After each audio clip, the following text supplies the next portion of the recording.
আমাকে কেউ আমার বাবার থেকে কোনোদিন আলাদা করতে পারবে না। বাবা,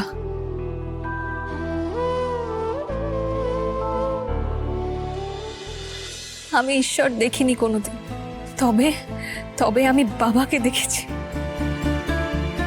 বাবা আমার আশ্রয়, বাবা আমার প্রাণ, বাবা আমার অনুপ্রেরণা, বাবা আমার সকাল, আমার বিকেল, আমার রাত্রি, বাবা আমার সৃষ্টিতে, বাবা আমার মনে, বাবা আমার সর্বত্র, বাবা আমার অস্তিত্ব।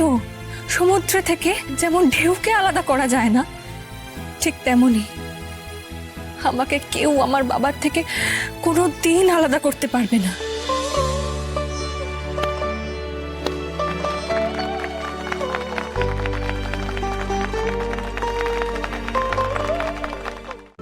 আজই ডাউনলোড করুন আর এনজয় করুন আপনার পছন্দের শো।